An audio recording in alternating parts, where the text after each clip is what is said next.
ప్రపంచంలో టెక్నాలజికల్ మార్పులు ఎన్నో జరుగుతున్నాయి.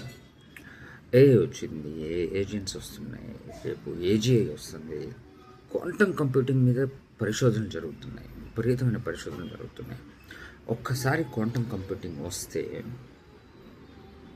సెల్ లెవెల్ హార్డ్వేర్ క్రియేట్ చేస్తున్నారు.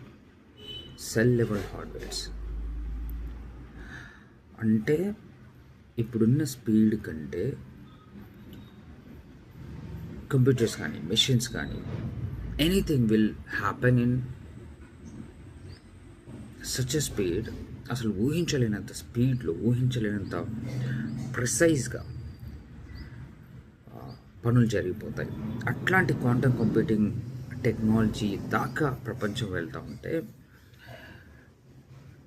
మన పిల్లలు జస్ట్ డిగ్రీ క్వాలిఫికేషన్ తీసుకొని స్కిల్స్ ఉండవు, నాలెడ్జ్ ఉండదు, కమ్యూనికేషన్ రాదు, ఇంగ్లీష్ తక్కువ మాట్లాడడం రాదు,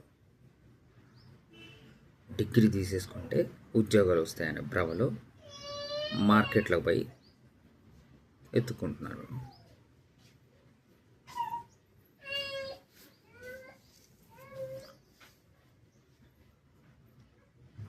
ఎవడు కాపాడతాడు? ఎప్పుడు అవేర్నెస్ వస్తుంది? మీకు అవేర్నెస్ వచ్చే లోపల మీ జీవితాలు, మీ భవిష్యత్తులు అన్నీ ఫెయిల్యూర్ వైపు ఆల్రెడీ అడుగులేసేసి ఉంటాయి. చుట్టూ ఏం జరుగుతుందో చూడండి.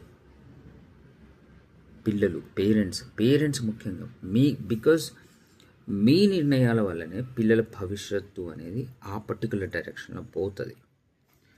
ఊరికే ఎంపీసీ, ఇంజనీరింగ్, డాక్టర్ అని భ్రమల బతకండి.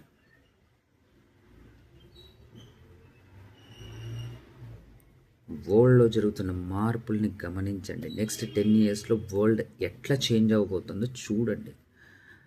మీరు చదివే చదువులు ఇప్పుడు పనిచేయడానికి కాదు. 10 years, 15 years, 20 years వరకు మీ పిల్లల భవిష్యత్తును నిర్ణయించేవి. కాబట్టి జస్ట్ బీ అవేర్, క్లారిటీ తెచ్చుకోండి, డైరెక్షన్ తెచ్చుకోండి, జరుగుతున్నది ఏంటో గమనించండి. లేకపోతే ఎట్లా? ఎవడు కాపాడతాడు మిమ్మల్ని?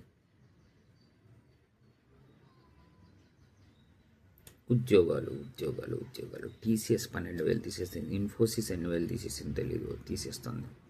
అన్ని కంపెనీస్ ఉద్యోగాలు పోతాయి. ఓన్లీ వాళ్ళే మిగులుతారు. ఎవరు మిగులుతారు?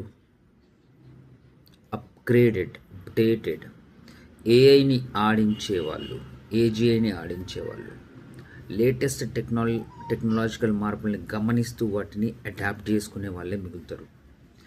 మిగతా వాళ్ళంతా నిరుద్యోగులు అవుతారు. వాళ్ళతోటి కంపెనీస్కి అవసరం ఉండదు.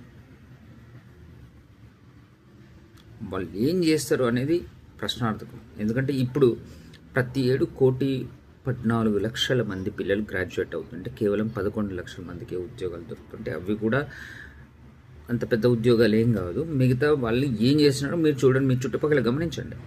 ఏం చేస్తున్నారు వాళ్ళు?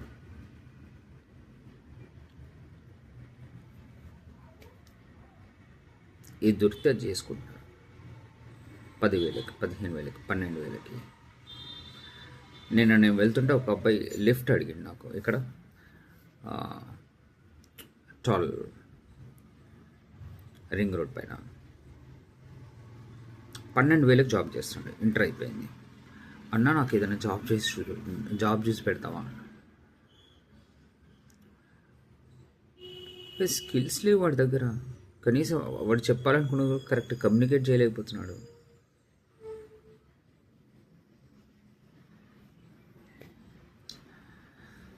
సో ముఖ్యంగా పేరెంట్స్ ప్లీజ్ అవేర్నెస్ కావాలి. ఎటువైపు అడుగులు వేస్తున్నారు, ఎటువైపు అడుగులు వేపిస్తున్నారు మీ పిల్లలతోటి.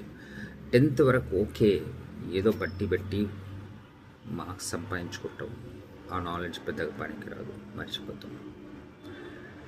10th తర్వాత మీ పిల్లలు వేసే అడుగులు ఎటువైపు వెళ్తున్నాయి, వాళ్ళకు క్లారిటీ ఉందా లేదా, వాళ్ళకు డైరెక్షన్ ఉందా లేదా, వాళ్ళకి జరుగుతున్న టెక్నాలజికల్ చేంజెస్ మీద, డెవలప్మెంట్ మీద మార్పుల మీద అవగాహన ఎంత ఉంది, వాళ్ళు ఏ స్కిల్స్ పెంపొందించుకోవాలనుకుంటున్నారు, ఏ స్కిల్స్ వాళ్ళకి అవసరం, ఇవన్నీ ఆలోచించకుండా ఎంపీసీకి జాయిన్ చేయించేస్తే తర్వాత ఏంటి ఐఐటికి వెళ్ళిపోతే జాబులు దొరికిపోతాయి అనే భ్రమలో బతికితే మీ కర్మ, నేనేం చేయలేను.